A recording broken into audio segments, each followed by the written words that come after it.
Oh, miniature painting can be frustrating. And it's not supposed to be, it's supposed to be fun. Now, have you ever started to paint a miniature and maybe had a really cool idea in mind of what you wanted it to look like, and then you start to go put paint on the model and things just don't end up working out at all the way that you imagined? Well, that's exactly what happened to me when I started painting this Seraphon Astrolith. So in this video, I'm gonna go over all of the challenges that I encountered, all the mistakes that I made, the reasons why I think they happened, and also what I did to adapt the color scheme to get us to a result that was still gonna work out pretty nicely. But before we dive into the painting, let's go and set the stage for our scaly friend by jumping into some epic basing. All right, we got a 40 mil base, which means you better believe we're gonna fill it to the brim with bits. But first, we gotta build up our landscape with Magic Sculpt Putty. And you can see I'm laying it on here pretty thick. Now, technically you could use something like cork here just to save on materials, but I wanted the extra flexibility just so I could decide exactly how I wanted to shape this thing. And then I'm just laying on some smaller pieces of the Magic Sculpt to create a more uneven ground texture. And I started laying down some dense grass tufts followed by some ferns from the Verdant Forest basing set. And then we got some of these tall grasses from the marshland, so it's kind of an improvised jungle, but this fern and grass combo is really quite nice. And then we just gotta lay down some texture paint to seal it all together. And you can see this is a pretty densely packed base, really selling that heavy jungle feel. And I mean, this guy's like a chosen warrior of the gods, so you can't have his garden looking skimpy. So my inspiration for this model came from the Seraphon Starborn color scheme. And I really love the idea of these dark scales contrasting with that softer blue skin. And of course, the glow effects around the eyes and mouth just really make these guys look mean and ferocious. I wasn't really sure what I wanted to do for the armor yet, but I wasn't married to it having to match the GW version, so I might play around with some different ideas. As for the base, I really wanted it to feel like a very green jungle, so I don't think I'm gonna introduce any accent colors to it other than adding some variety to the tones and values of the green from one plant to another. All right, it's painting time, so you know what that means. We gotta start with a layer of airbrush primer, going in with the Vallejo black first to get a nice full coverage, and then we're gonna take the white and add a bit of ultramarine blue so I can have some of those cool tones coming through on the Washcoats later.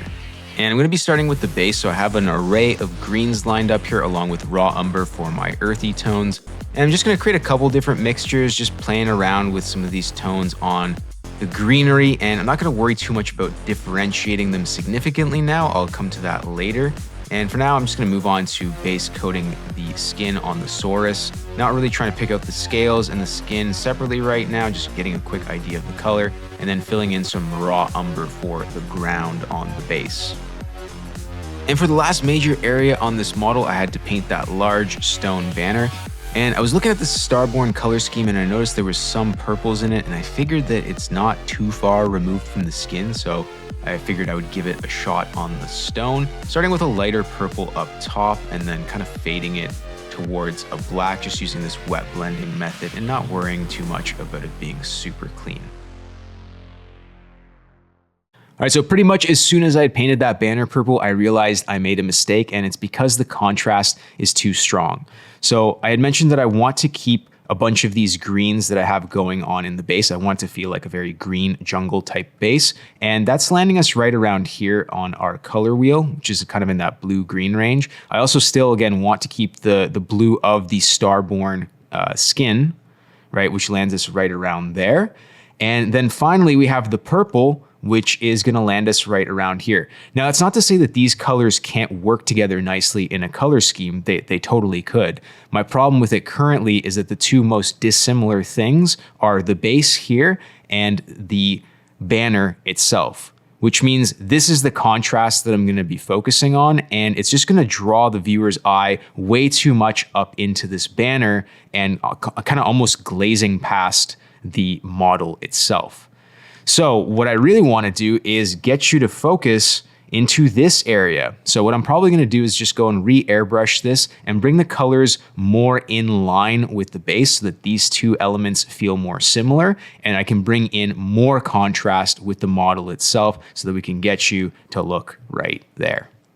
And perhaps all of this could have been avoided if I had just jumped into the digital painting software ahead of time and planned out my colors, but things don't always work out that way. Sometimes you're just already at the painting desk and you want to be bold and go for it. And sometimes that means you're going to end up repainting stuff, and that's totally fine. Especially if you're approaching it in this kind of stage method where you're just doing wash coats on everything. Right now I haven't committed a lot to any particular part of this model, so it just gives me a chance to analyze how the colors are working before I dive too deeply into rendering things. And then I started to block in the armor, so I'm taking Vallejo Air Chrome and Gold along with Balthazar Gold from Citadel, and I mix these three together pretty much just to get a nicer consistency, since I find Balthazar is quite thick, or at least my paint pot is. And the other two are a lot more fluid, so it's just going to give me a nicer consistency and faster coverage with a mix of all three of them here. Okay, so this is where I feel like I made another mistake going with this kind of reddish tone to the armor. Again, I did want to go for gold armor, but I think this reddish tone is creating too strong of a contrast, which in some sense is good because it's definitely getting us to focus in on this area now. Technically, it's the only warm tone that I've introduced. You can see that if I check the undertones in this, we're landing in that red to orange range. And again, it is focusing us on the model, but I feel like it's making it too much about the armor, almost to the point where like you almost forget about the skin. And the part that was exciting to me about this scheme was the skin tone of that Starborn color scheme. And I really wanted to make it about that and about the glowing eyes. And I feel like just introducing this strong of a contrast with the armor will make you completely ignore all that and just focus on the gold. So what I decided to do instead is just to lessen the impact of the red. So I kind of brought it back to a more neutral, kind of a silvery gold. And this one I'm probably gonna try and push towards like a greenish gold range. But I'm basically gonna go and repaint the model all in this type of silver. And then I just had to go in and fill in some of the missing details like the underbelly of the skin. So I was just using Titan buff there and mixing it into the original Payne's Gray that was used to wash coat the skin. And I'm just applying this here on the chest, the underside of the throat, and then pretty much on all the undersides of the body there. Then I'm combining two express colors here, Intense Blue and Greasy Black, to start getting a base coat on the scales. And this definitely won't be enough to pick them out, and I'm gonna have to do some further rendering of them, but it's a good way to block them in. I went and painted the base trim black just so I didn't have any unpainted areas distracting me, and then I went in with an airbrush shadow of green to help unify all the shadows of my colors. Then I jumped back to my armor using two express paints again here, Mahogany and Armor Green, and I mixed these two together mainly to lower the saturation of the green. So again, it was tinting it towards a greenish gold. I didn't want it to be full-blown green. And then I took some of that same mixture and applied it to the stone on the banner. This is gonna help create some more uniformity between those parts as well, and it's gonna just sink into some of the cracks in the stone there, which means it'll be easier to pick out with some edge highlights later on. And the other thing that this is doing is creating a little bit of a filter, since we did do just kind of a rough wet blend earlier. This is gonna give us a bit of a smoother result in the end. Okay, so at this stage we have most of the main colors blocked in, and we kind of backtracked a little bit to eliminate any strong contrast. So as a result, right now the model's looking a little bit boring. The armor is still the thing that stands out the most because of its yellowish green hues being the most dissimilar from the cooler greens and blues that are going on in the base and on the skin, but it's not being so loud that it's like the only thing that's attracting our attention. And this is where I have to admit that I was desperately trying to make this model into something that it's not. The model is clearly designed to show off the intricate helm and beautiful jeweled armor design. When you look at it from its main viewing angle, that's the first thing that you see, the first thing that your eyes are drawn to. But what I wanted to paint was beautiful skin transitions and a fun glowing mouth and eye effect. I was really trying to fit a square peg into a round hole. But as you guys may have noticed, I can be quite stubborn. Let's keep hammering away at the details and see if there's some way that we can bring more attention to that mean looking glowing face. And one of the first opportunities that I saw was to paint some black panel lines in that helmet, similar to what I had done in the sword. And I think this is going to give me a really nice contrast with the glowing eyes later. And then I went on to pick out some of the upward facing edges on the stone banner, including all the little cracks that are running through the stone. And I actually really like the sort of splotchy effect that was left behind by painting this in those Washcoat layers. It gives you some fun little details to pick out with the tip of the brush. I then went on to define the scales, and I did this in 2 layers. So one with just a slight highlight to really go around all of the edges, and then I took a sharper highlight really to accentuate some of the tips and points on those scales. I then went on to highlight all of the gold, and this was just done with a mixture of Vallejo Air Chrome into the original gold mix.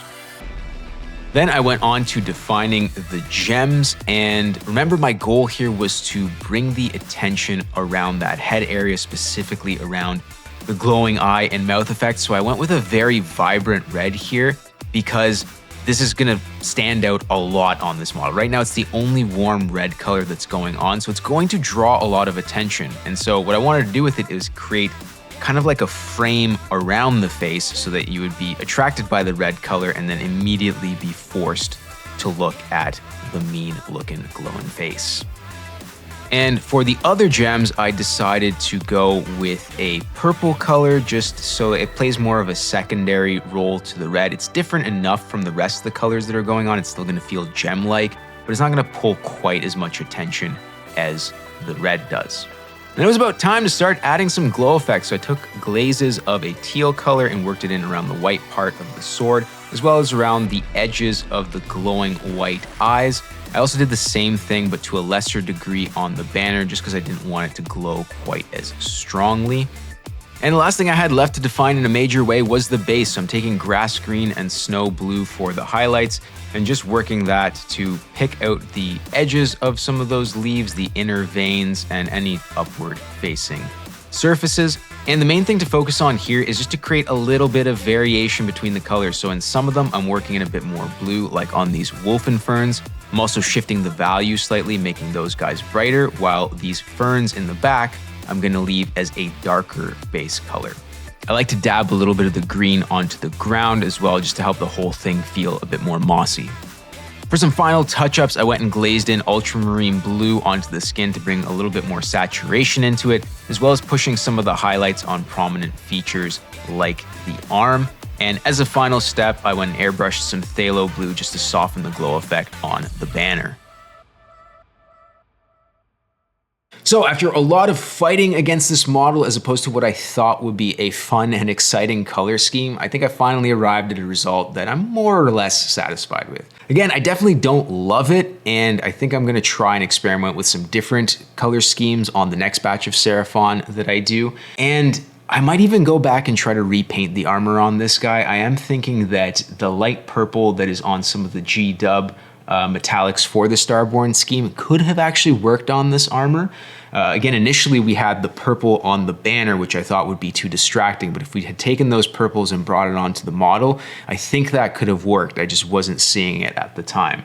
So maybe we'll experiment with that as opposed to that coppery type of gold that I tried initially. Anyways, I hope that the challenges encountered here will help you to better navigate an uncooperative color scheme in the future. And as always, if you like this type of content, please make sure to like the video and subscribe to the channel to help keep us growing so that we can bring you more stuff in the future. All right, until next time, my friends, go make it epic.